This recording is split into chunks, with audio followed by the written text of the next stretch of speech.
Me toca presentar ahora y disfrutar, porque muchas veces uno está de aquí para allá y ahora afortunadamente me puedo dedicar ya a escuchar y a disfrutar. Quiero presentar a Mila Caué porque todos ya la conocen, pero si hiciéramos una mínima intrahistoria del Congreso, ha sido una pieza fundamental. Sí les pediría me dejasen 5 minutos para explicar algunas cosas de cómo hemos llegado hasta aquí, porque creo que son cosas bonitas, no solo las reflexiones que se hacen, sino las relaciones humanas que se van tejiendo, y que es una de las cosas que más nos ha gustado cuando hemos organizado estos congresos, y el hecho de estar todos aquí pues es una gran riqueza. Inicialmente, cuando pensábamos o buscábamos un nuevo tema de congreso, pues salían varias opciones y una fue el tema de Jane Austen y elegir Jane Austen. Coincidió con que una universidad hermana, que es la Universidad de Francisco de Vitoria, con la que tenemos muy buena relación, cuyo rector es un gran chestertoniano y ha estado aquí en varias ocasiones, pues habían organizado allí en la Universidad de Francisco de Vitoria unas jornadas sobre literatura europea. En la mesa redonda de ayer, Gema, la chica que hizo la presentación, había estado en la organización y nos cedió muy generosamente pues un panel de expertos, un estudio de expertos en Jane Austen de España, de Inglaterra, Australia, Canadá, Estados Unidos, muy completo. Y entonces a partir de ahí nos fuimos moviendo y yo fui mirando uno a uno, y entonces llegué a Mila y a su blog. Entonces lo empecé a mirar y bueno, esto va a ser muy importante, y hicimos una primera reunión de comité cuando no teníamos prácticamente nada. Y entonces pues Mila estuvo aquí con nosotros, tuvimos casi fue una lluvia de ideas. Y fue muy interesante porque además Mila, como su blog lo conocerán, habla de todo. No es solo una reflexión científica, sino que las hay, pero es que además si alguien publica, aparece, si alguien habla, aparece, si alguien se junta en una tertulia, aparece, si hay un nuevo descubrimiento de un manuscrito, aparece, y si hay una tarjeta de baile, aparece. Entonces está todo. Entonces nos juntamos y fueron surgiendo muchas cosas, una de ellas, el baile. Entonces dijo, ¿podríamos hacer baile? Y yo decía, ¿pero cómo vamos a hacer baile? Y entonces dije, ¿y podemos buscar a alguien? Y entonces ahí ya se nos iluminó el piloto. Dijo, si hay alguien que pueda dar baile. Entonces yo me acordé, Silvia, que es nuestra profesora. Y entonces ahí ya se unieron las ideas, y gracias a la aportación de la idea y a tener la persona que era Silvia, pues pudimos organizar lo de ayer, que para mí era una incógnita. Yo, Dios mío, ¿cómo va a salir lo de mañana? No sé cómo va a ser. Y creo que fue un acto muy emotivo que a todos nos gustó mucho y que quedará ya en el recuerdo, en el inconsciente colectivo ya. Bueno, pues esto era básicamente un poco el cómo hemos llegado hasta aquí. La verdad es que desde aquella primera reunión con Mila hasta hoy, pues Mila ha cambiado mucho. Ya estabas antes en Madrid, pero bueno, enseguida Mila primero acabó la tesis doctoral, hoy ya es doctora en psicología por la Autónoma, con cum laude. Y se nos fue a Barcelona porque estaba en Madrid, y ahora es editor de la Web of Science para Europa, ¿no? Que está aquí, de Thomson Reuters.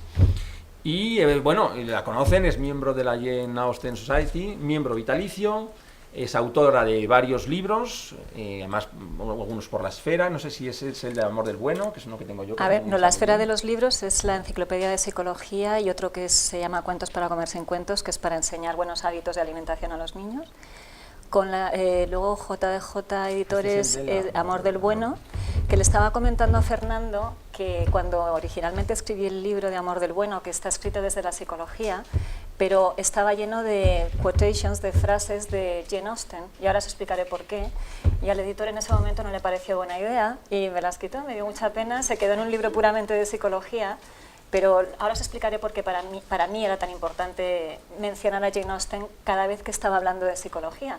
Pero bueno, el caso es que se fue JDJ, y luego ya a raíz de ese libro, entonces he publicado con Editorial Planeta el último, que es el del cerebro feliz. Sí, es que no lo tenía yo bien. Feliz. Bueno, y además de los libros, pues ha publicado numerosos artículos, tanto en prensa escrita como en prensa digital. Y por supuesto es la administradora del sitio hablando de janeausten.com, que es el lugar de referencia, o de los muchos lugares de referencia de Jane Austen en redes sociales y en internet. Yo desde luego este es al que más me he enganchado. Tengo que agradecerle además la crónica del congreso que está haciendo, que yo la leo con interés a las 12 de la noche, 12:30, cuando salga. Y nada más, por lo tanto yo tengo que darle las gracias a Mila por todo lo que ha sido para el Congreso y por todo lo que nos ha ayudado. Y bueno, pues ya Mila, esta ya es tu casa y ahora ya me toca ya disfrutar. Así ya no tengo nada que hacer salvo escuchar y aprender. Bueno, muchas gracias.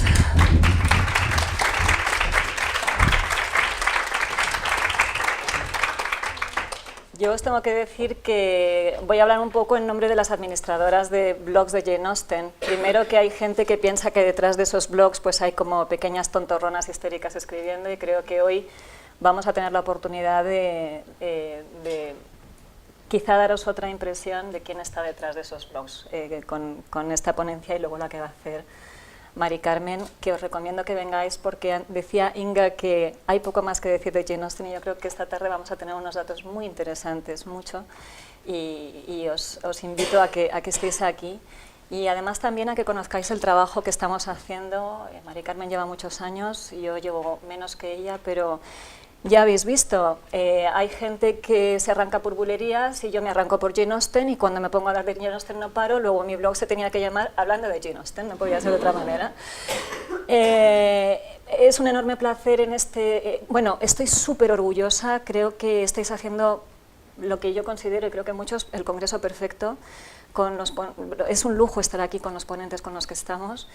Es un lujo poder traer y que hayáis contado con nosotras, y la verdad en el blog yo estoy disfrutando muchísimo porque estamos teniendo el privilegio estamos celebrando, hoy es el bicentenario de algo en la vida de Jane Austen y yo estoy intentando hacer esa crónica. Es ese día a día, qué está pasando, que me mandan el libro, que el otro no sé qué, que no me contestan la carta. Pues hoy hace 200 años estaba pasando eso. Y estoy invitando a la gente que haga ese paseo del bicentenario no en una fecha, sino en todos estos años. Y ahora vamos a empezar la etapa en la que Jane empieza a ponerse malita, como dijo ayer el profesor Richard Jenkins. El mes que viene Henry, os voy a dar una primicia, 200 años, el bicentenario, se quiebra su banco y cae en bancarrota, y entonces a finales de año pues Jane tendrá un nuevo cura en la familia. Además, curiosamente, hablando del libro de Persuasión, el 18 de julio de este año Jane termina de escribir Persuasión. Curiosamente, un año después fallecería. Ahora hemos vivido una parte muy lúdica de Jane Austen y ahora vamos a empezar unos meses que yo ya cuando empezamos esta etapa me pongo muy triste porque realmente vamos a lo que va a ser el final de Jane Austen. Pero creo que sintiéndonos muy agradecidos y de alguna manera intento transmitiros en el blog, vamos a vivir esos bicentenarios de cada día, de cada cosita junto a ella. Creo que es un privilegio. Y es un privilegio estar aquí y te agradezco profundamente que contaras pues, con esas ideas que te di a lo mejor un poco locas, pero creo que han aportado mucho al Congreso. Bueno, yo sabéis que mi formación es en psicología clínica, también soy licenciada en literatura y letras modernas, y me he dedicado mucho tiempo a la traducción también, pero bueno, esto es irrelevante. Quiero explicaros a una Jane Austen que a mí, como adolescente, me dejó cao. Cuando acabé mi carrera de literatura y traducción, el estilo literario de Jane Austen era una genialidad, y cuando he hecho mi doctorado en psicología, Jane Austen me parece un genio no solamente de la literatura, sino de la psicología cognitivo-conductual en el sentido estrictamente científico de la palabra. El conocimiento que tenía de cómo funciona el cerebro, de cómo gestionar las emociones, de cómo ser feliz, de la necesidad de aprender a sentir, de aprender a pensar y de las consecuencias, aprender a reflexionar y de las consecuencias que tiene lo que pensamos, lo que sentimos, cómo lo hacemos en nuestra vida, es lo que nos va a hacer felices o no. Hoy en día, fijaros que lo que está de moda por todas partes es aprender. Yo he escrito un libro que se llama El cerebro feliz, estamos con la felicidad para arriba y para abajo, estamos dando muchos cursos de gestión emocional y tenemos a una niña que antes de los 25 años ya había escrito uno de los libros más geniales de la literatura universal, que es Orgullo y Prejuicio, con una escena absolutamente genial, repito, no solamente de la literatura, sino de la psicología cognitivo-conductual, y es en la que me extenderé luego un poquito más, porque, a ver, cuando tenía que hacer este congreso, digo, ¿qué hago? ¿Voy personaje en personaje, libro por libro? Dije, no puedo, porque eso es lo que estoy haciendo en el blog. Cuando vamos leyendo los libros en los bicentenarios, voy leyendo capítulo por capítulo y de una forma un poco informal voy desmenuzando qué es lo que ocurre. A veces me permito ciertas licencias. Para lo que no sepáis, los que hacemos los psicólogos clínicos en la consulta, es como cuando alguien viene, nos explica cuál es el problema y nosotros lo metemos como bajo la lupa del microscopio y lo que hacemos es ampliar la visión de lo que está ocurriendo, de manera que podemos ir analizando pensamientos, emociones, qué ha ocurrido, estímulo, respuesta, filtro desde el que pensamos y metemos el factor de corrección donde hace falta. Esto es lo que voy a hacer luego un poco con esta escena genial, que además me servirá para rematar la conferencia, que el apellido es ¿Por qué no se enamora Mr. Darcy? Yo tengo que decir que mi personaje favorito es el coronel Brandon, con permiso de María Elena Fernández, que nos verá desde Argentina. También el Mr. Knightley o el capitán Wentworth. O sea, Mr. Darcy no es mi héroe Austen favorito. Y bueno, yo que me arranco yo por Austen y que me voy. Y entonces, bueno, pues cogeré esa escena, la vamos a analizar. ¿Por qué nos enamora Mr. Darcy? Pues os voy a explicar desde la psicología por qué nos enamora Mr. Darcy. Y hemos tenido la gran suerte que una de nuestras seguidoras desde México ayer nos vino con la sorpresa y para mí era un gran honor compartir el congreso.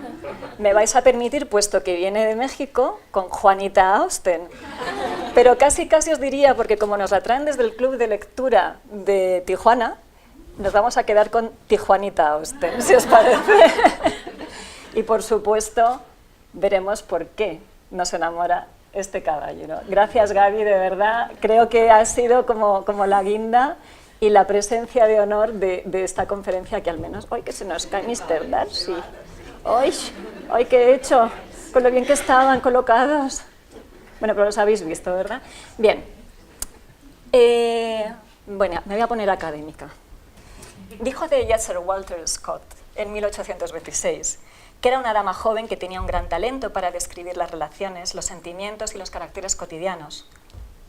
Comillas, que me parecen lo más maravilloso que haya encontrado nunca. Qué lástima que una criatura con ese don falleciera tan prematuramente. Es decir, Jane Austen, y además, Pablo, me gustaría recordar aquí que lo primero que dijimos es, por favor, que quede claro en este congreso que Jane Austen no era una escritora romántica. Jane Austen fue la creadora de la novelista realista inglesa, de la nueva novela realista inglesa, y no tiene nada que ver con el romanticismo. Como decía ayer Miguel Ángel Jordán, que hable de romance no quiere decir que sea romántica.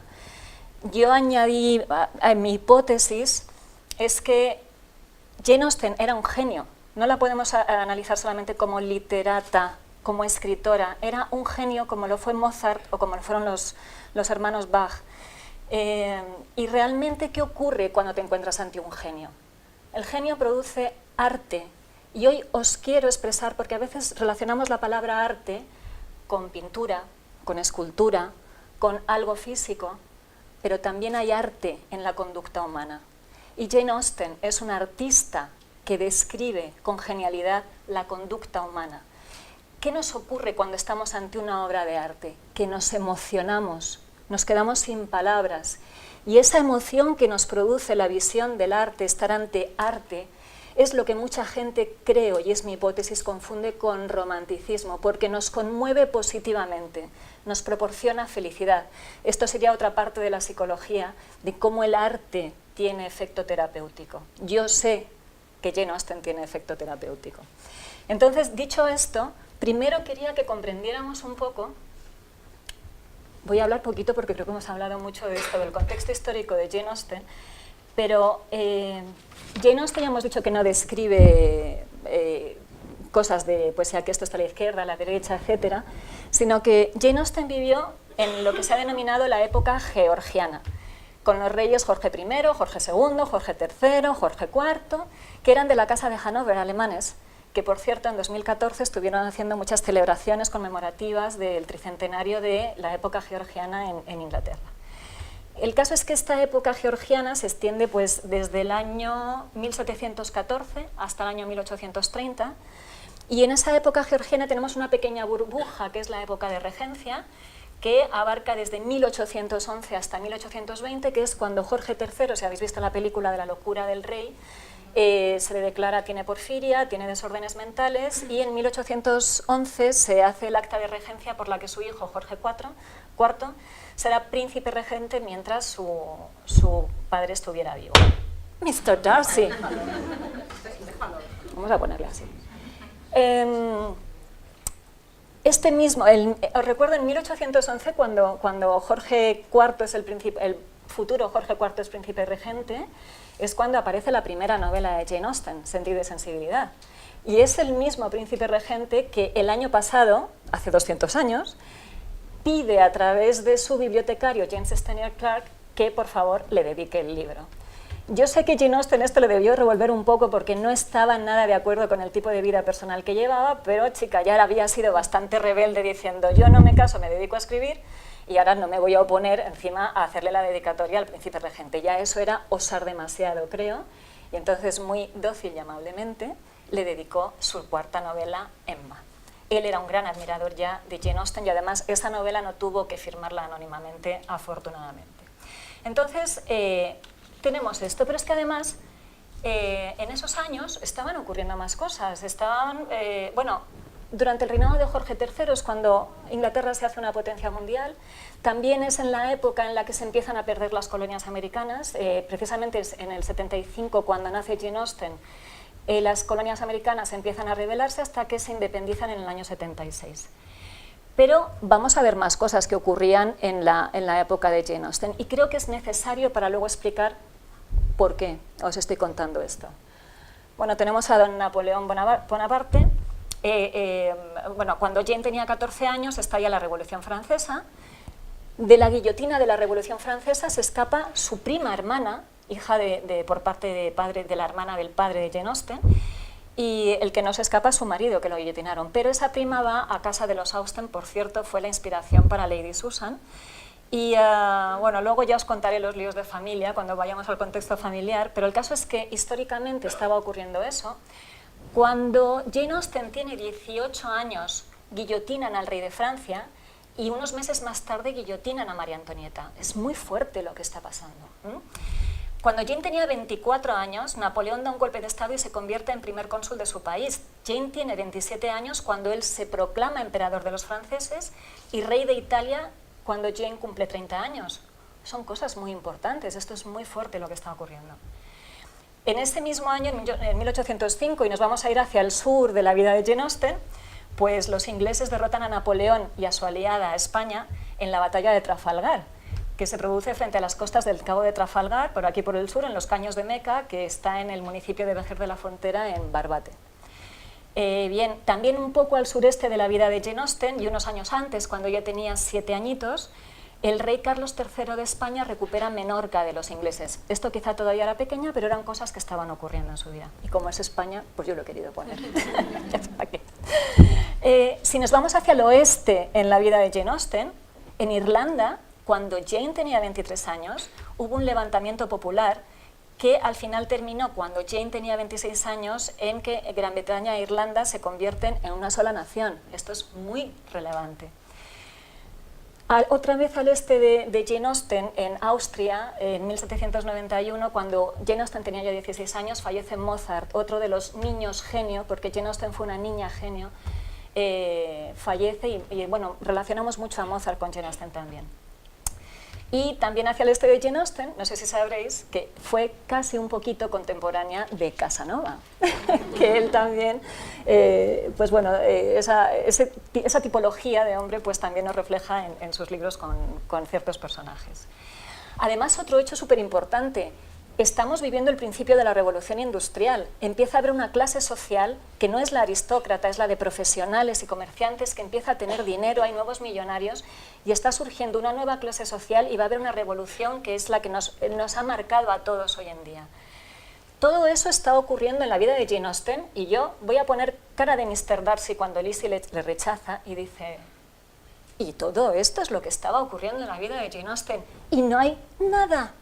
Solamente en Persuasión o en Mansfield Park, que se hace mención a la trata de esclavas, a las propiedades de esclavos, propiedades en el Caribe, o con el capitán Wentworth, cómo amasa su fortuna en las batallas navales y todo, que por cierto era el más rico, más que Mr. Darcy, también os lo digo, todo esto está en mi blog, yo hablo de todo, yo que hablo y hablo y ya está. Y está ocurriendo todo esto y Jane Austen no tiene que tirar absolutamente de nada de lo que ocurre alrededor. Cuando nos preguntamos por qué es irrelevante lo que ocurre alrededor, ¿por qué se pueden hacer tantas versiones de Jane Austen? Porque da igual. Si ocurriendo esto en la vida de Jane Austen a ella no le hizo falta tirar de esto, a los demás tampoco. Hacemos la versión hindú, la versión de los 40, la del 95, la ponemos delgadita, la ponemos gorda, la ponemos rubia, morena, ¿qué más da? No tenemos que tirar del contexto para explicar a dónde nos lleva Jane Austen. Jane Austen nos dice, venid conmigo que nos vamos de gira. Nos sube a su coche. Curiosamente, nos va a llevar a ese conocimiento de la mente humana, de la conducta. En la mente están las emociones y los pensamientos. Y ella nos dice, venid, vamos a ver. Pero aún así Jane Austen no nos sigue diciendo ni nos va a describir minuciosamente ahora esto aquí o esto ahora para allá. Nos dice, ¿qué? ¿Te gusta? Mira por aquí, esto está pasando por aquí, mira por allá, pero estamos en ese mundo de las emociones. Y entonces aquí Darwin es un poco posterior a Jane Austen, pero fue el primero que empezó a decir que las emociones existían, eran universales. Más adelante la ciencia, hasta hace muy poco, en el ámbito científico hablar de emociones era un disparate porque se te echaba encima a todo el mundo. Ahora que la neurociencia ha puesto las emociones en su sitio, que es el cerebro, no la literatura ni la poesía, esto es para adornar. Pero las emociones se explican como señales del cerebro con una función específica y ahora mismo sí podemos hablar de emociones, pero tenemos a una niña de menos de 25 años que esto lo conoce a la perfección y lo describe de una forma magistral. Nos está llevando a la auténtica neurociencia cuando todavía la ciencia estaba muy lejos de describir la mente humana, la gestión emocional, la gestión de los pensamientos y de la conducta. Bien, pues realmente ahí tenemos por qué todo el mundo se cree que es tan fácil versionar a Jane Austen, porque es como, todos sabemos hacer huevos fritos y nos creemos chef. Cuando hablamos un poco de psicología o de la mente humana, como todos lo sentimos, como todos lo vivimos, nos creemos que todos podemos hablar de ello. No es tan sencillo, de hecho, todos los intentos de hacer secuelas de Jane Austen para mí son un gran fracaso. Ninguno se acerca ni de lejos a la genialidad de Jane Austen. No solamente hay que ser bueno, hay que ser genial. Bueno, seguimos en el contexto histórico, pero os lo decía un poco para iros introduciendo en el tema. Tenemos la época de regencia, que hemos dicho que es esa burbujita. ¿Le decimos adiós a Napoleón? Sí. Bye, bye. Y hay una cosa muy importante. Estos años se conocen como la edad de la elegancia. Y es un término que quiero utilizar porque hablando de Jane Austen es absolutamente imposible no hablar de elegancia.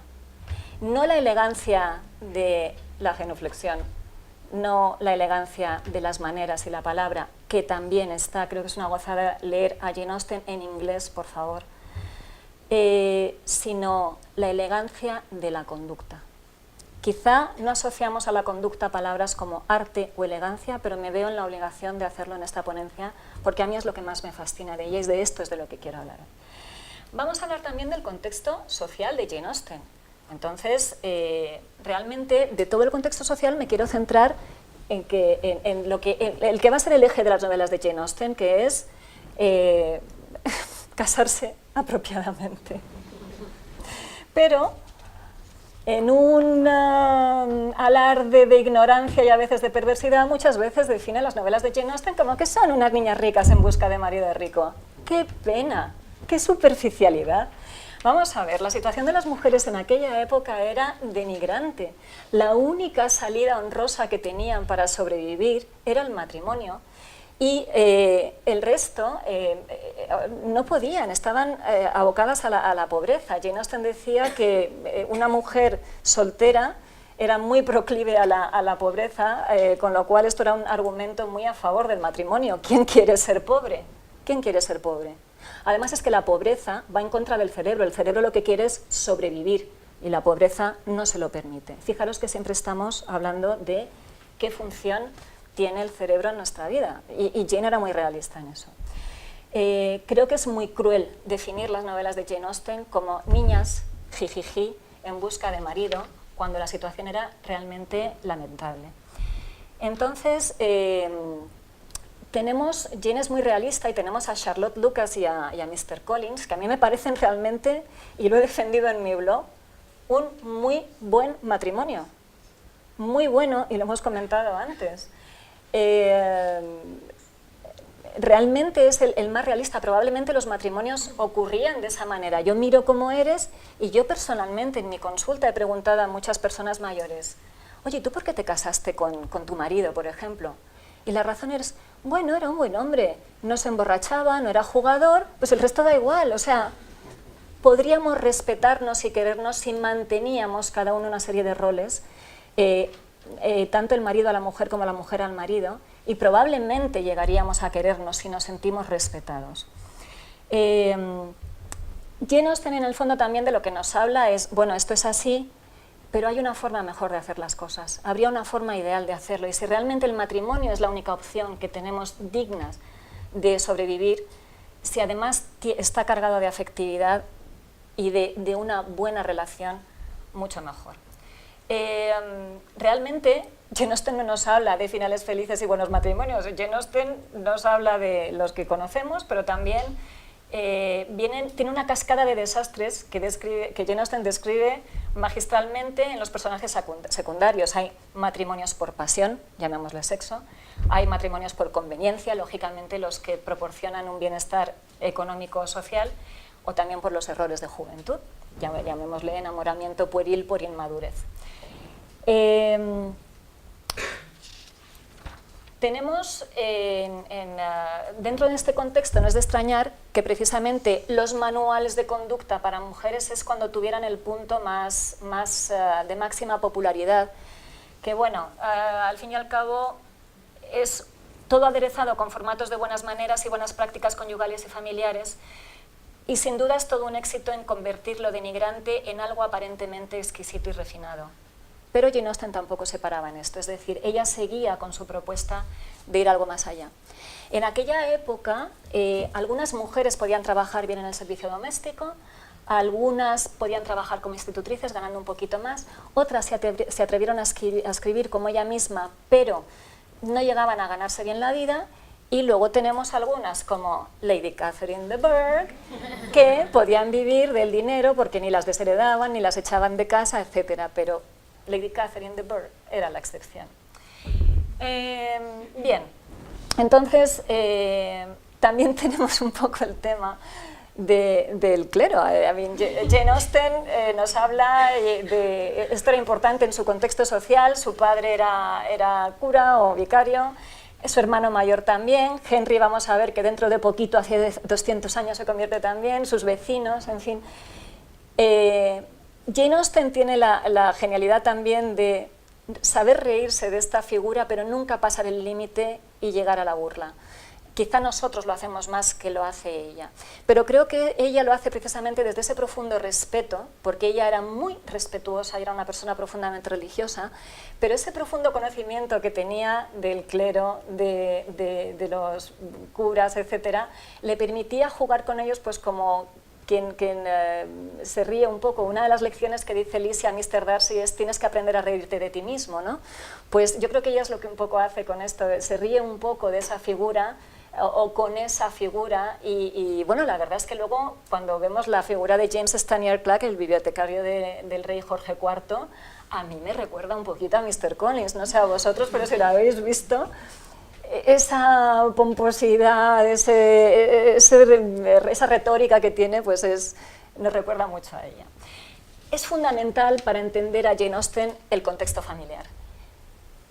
Alguien puede nacer genio, pero para que ese genio lo podamos disfrutar y admirar todos, tiene que haber un contexto donde sea el apropiado para que pueda desarrollarse y además todo en esta vida, lo siento, no surge de la nada, hace falta mucha práctica.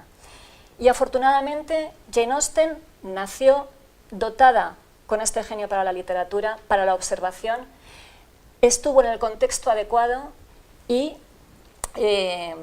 además tuvo la oportunidad de practicar, practicar, practicar hasta que se hizo la gran maestra que todos admiramos tan profundamente. Esto también es psicología. Nada. Y no somos como somos como aprendemos a ser, y esta es otra de las grandes lecciones de Jane Austen. No vale decir yo soy así, pues si eres así y tienes que ser así, ponte, practica y cambia. Que esto es de lo que van todas las novelas de los grandes héroes.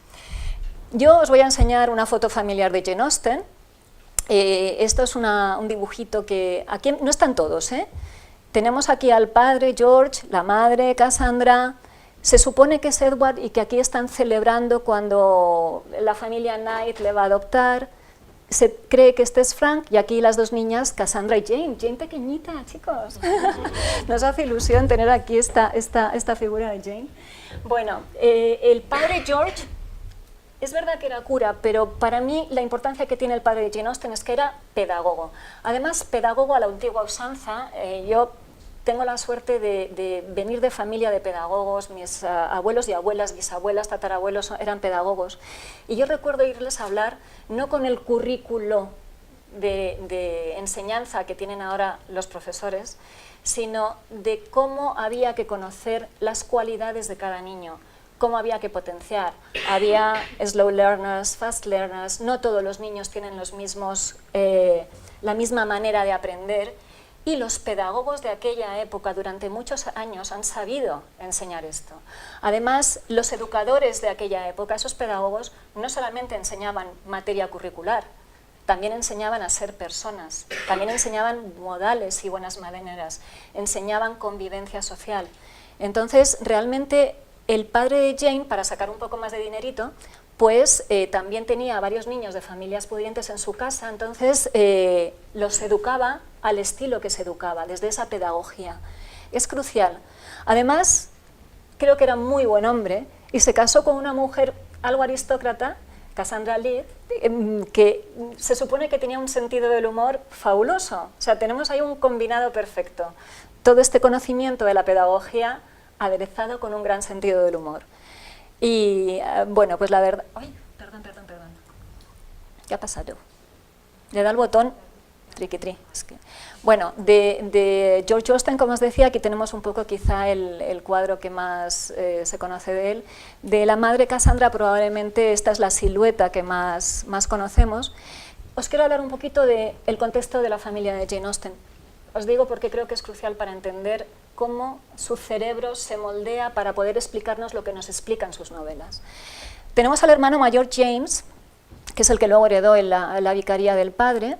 James tomó luego también el apellido Leigh de unos familiares de la madre, que bueno, también le dejaron un dinerito, bien estupendo. James murió poco después que Jane Austen, si tenemos oportunidad lo iremos viendo. Era el hermano mayor.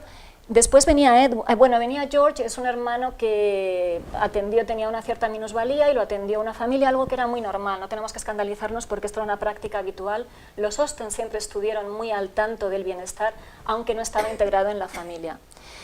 Teníamos luego a Edward, y Edward en este momento es cuando es adoptado por otros familiares muy ricos, que son los Knight, y él se va a llamar a partir de entonces Edward Austen Knight. Luego tenemos a Francis. Francis es uno de los hermanos de Jane Austen que se va a dedicar a la marina junto con el pequeño, con Charles. Francis llegó a lo más alto, fue Sir Francis Austen, y me encanta esta historia porque bueno, cuando todos los hermanos se casan y muere el padre, se quedan a vivir con la madre las dos hermanas y la mejor amiga de Jane Austen, que es Martha Lloyd. Que bueno, las acompañaba y las ayudaba en todo. E incluso ayudó a hacer las labores de cuidar de los hijos de Francis, de Edward, bueno, ayudaba. Curiosamente, con el paso de los años, cuando Francis enviuda, se casa con Martha Lloyd, con lo cual tenemos a la one and only Lady Austen, que es Martha Lloyd, no es Jane Austen. Entonces yo quiero que alguien haga una película, por favor, de Martha Lloyd, porque se casó con Francis Austen con 62 años y tuvieron un felicísimo matrimonio. Por cierto, Francis, en un arranque de originalidad, se casó con Martha el mismo día que se había casado con su primera mujer, un 24 de julio. No tuvo que pensar mucho. Digo, si viene bien, pues ala, nos casamos. Fueron muy felices, se conocían, bueno, pues fenomenal y estupendo. Frances vivió 91 años, o sea que sobrevivió también a Martha Lloyd. Martha Lloyd tenía una hermana que era Mary, que era más de la edad de Jane, pero con la que se llevaba regulín, y Mary fue la segunda esposa de James.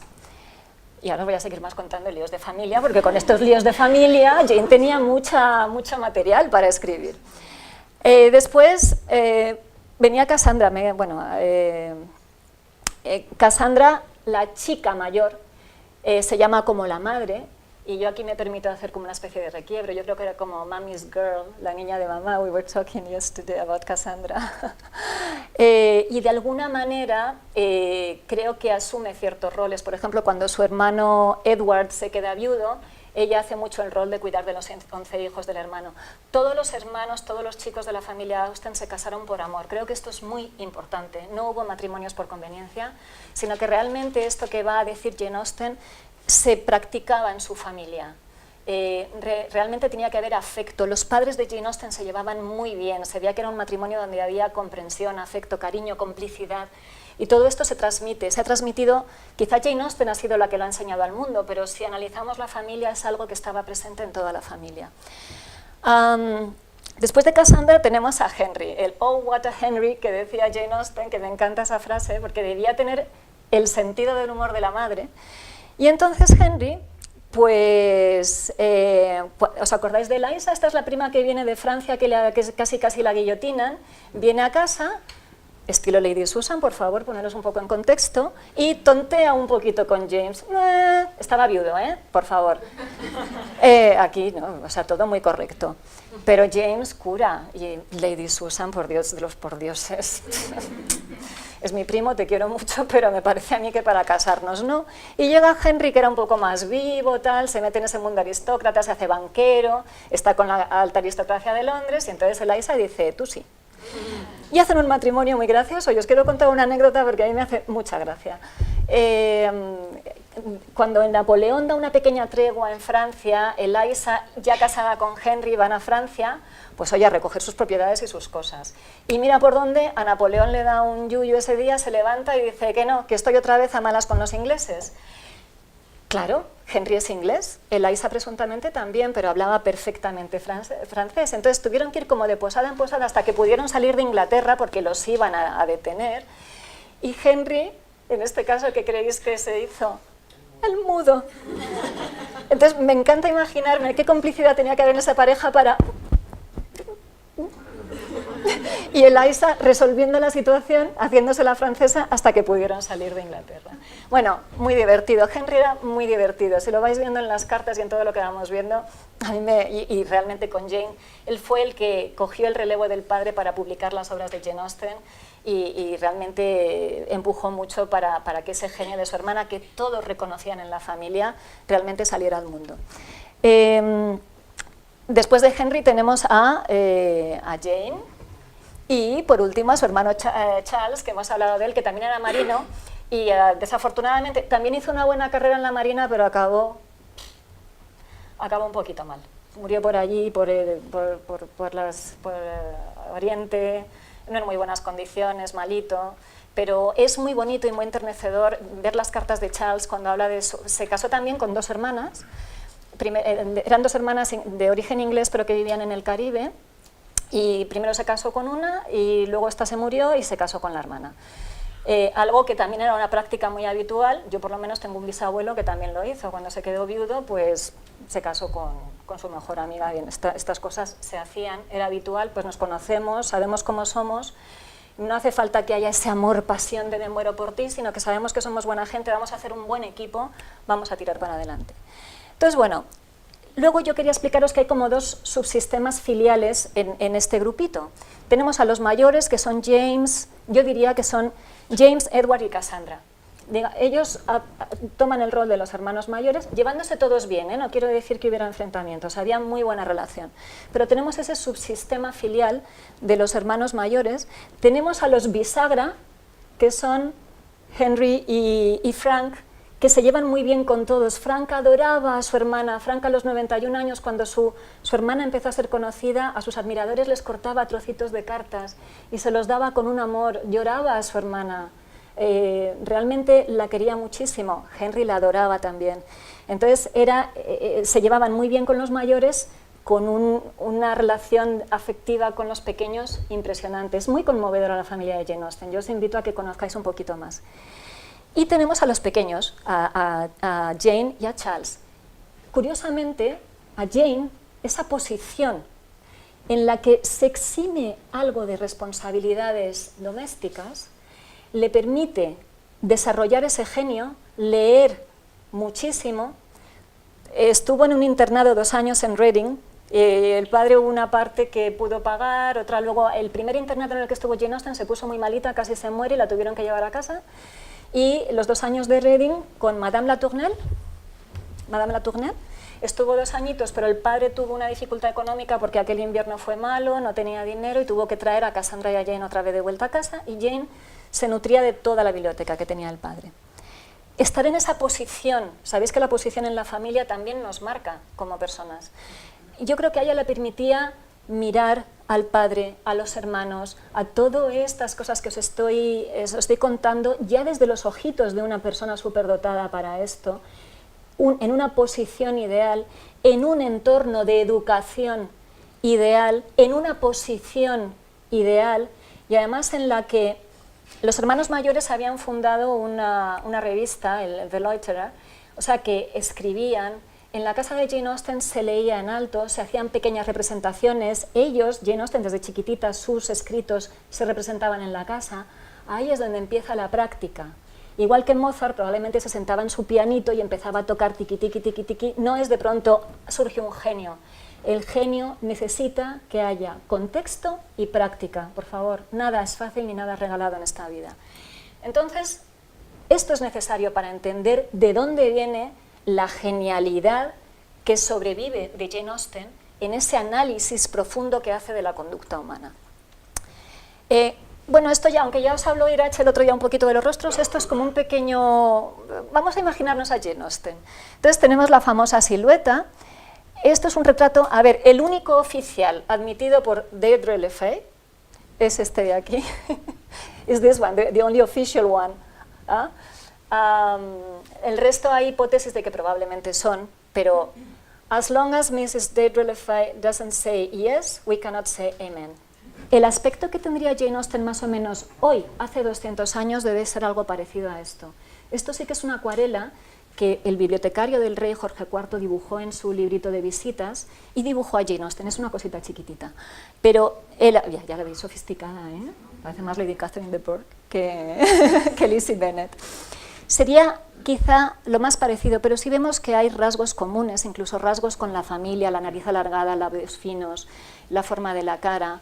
Tendríamos esta evolución. Tenemos también, que no se nos olvide, allí, a Jane Austen niña, ¿os acordáis? Miraros la carita, los rasgos. Bueno, esto es un dibujo que le hizo Cassandra, que bueno, lo admitiremos porque es Cassandra. Y esto también es una acuarela que le hizo Cassandra. Apareció hace poco este retrato, que hay un documental también que os lo he puesto en el blog. Es otro cuadro chiquitito que se dice que probablemente estaba en la biblioteca del editor, que por aquella costumbre, pues por aquella época era costumbre hacer retratos de los autores que ellos editaban, y se ha encontrado este, y hay muchas hipótesis de que probablemente pudiera ser de Jane Austen. A mí me gusta. Hay gente que quizá no es la imagen ideal que tiene de Jane Austen, pero a mí me parece, cuando analizas los rasgos, que tiene mucho en común con el resto de la familia. No podemos decir es. Yo quiero pensar que es probable que lo sea, y además está escribiendo, es decir, hay muchas cosas que nos pueden llevar a pensar que es, y me gusta mucho ese retrato de Jane Austen. De hecho, lo tengo en mi blog porque creo que es muy realista. Creo que tenemos que dejar de fantasear con Jane Austen. También se hizo un estudio para Bath, que sabéis que son los más activos con Jane Austen. Se hizo con estudios forenses, con gente de la policía, sacando rasgos, con todos los datos que había, y se ha llegado a la conclusión que Jane Austen probablemente a lo que más se pareciera fuera a esto. De nuevo vemos, los rasgos son muy parecidos a los que hemos visto en las otras fotos. Pero además Jane Austen era muy delgada. Jane Austen medía, y era muy alta para la época, medía 1,73, y en base a la pelliza de ella que tenemos, la modista, también hay otro documental en el blog que lo podéis ver, la modista de ella dijo, mira, yo una persona que utiliza esta pelliza probablemente sería un estilo a lo que hoy equivaldría a Kate Moss, muy delgada. Era muy estilosa, pero quizá una de las cosas que más destacaríamos de Jane Austen, que dicen todos, es que tenía una voz preciosa, que modulaba muy bien, que era una gozada escucharla. Yo, Nicola, when I was listening to you, I was thinking, maybe Jane Austen spoke like she does. Yeah, because you come from her environment with, I mean, probably, and the way you speak so slowly, and I wanted to tell you, thank you, because I was thinking, most probably, Jane Austen could sound very much like Professor Nicola Bradbury. Boing, boing. Bueno, sigamos. Entonces, bueno, si queremos imaginarnos a ese genio, a esa Jane Austen, a la de verdad, vamos a dejar de, ahora ya no más ficción, vamos a la verdad, a la realidad. Bien, y luego, basado en lo único que tenemos oficialmente reconocido de Jane Austen, que es este retrato, sabéis que el año que viene, con motivo del bicentenario, saldrá el billete de 10 libras con el rostro de Jane Austen. ¡Bravo! Yo quiero. Estoy deseando que salga ya. Bueno, vamos ahora al contexto de sus novelas. Venga, ya nos vamos a empezar a meter en eso que yo os quiero contar. Os he dicho, realmente el contexto de las novelas de Jane Austen, ¿qué más da lo que pasa afuera? Si estaba pasando de todo y Jane no nos dice nada. Pues nada, lo hacemos estilo Bollywood, tal. ¿Qué está pasando? Nos metemos en el cerebro y realmente, a ver, el cerebro no ha cambiado en 200 años. El cerebro lleva millones de años de evolución y todos traemos de serie lo mismo, los mismos recursos emocionales, conexiones neuronales, los mismos recursos en cuanto a los procesos mentales de qué es lo que tenemos que hacer para desarrollarlos. Eso es universal. Y realmente ahí es donde nos lleva Jane Austen. Como os he dicho, no me planteé, a ver, os explicaría tantas cosas psicológicas de cada personaje de Jane Austen, de los primarios, de los secundarios, dije, a ver, no, que no tengo mucho tiempo. Entonces dije, vamos a ver, pues voy a describir el paisaje general. Y tenemos un paisaje general donde, esto no sé si os va a gustar lo que voy a decir, a algunos sí que sé que os va a gustar, cuando los héroes y heroínas de Jane Austen eran literalmente muy, muy tontos. ¿Hacemos un repaso? ¿Ey? ¿Qué estoy haciendo? Por Dios. Ahí vamos. A ver. Primera declaración de Mr. Darcy. Por favor. O sea, ahí estamos todos, como nos han dicho, el lector está en la escena y dice, ¿pero qué haces? ¿Pero qué estás haciendo? Tenemos otro, aquí, Lizzie Bennet. A mí no me engaña nadie. Yo soy muy lista.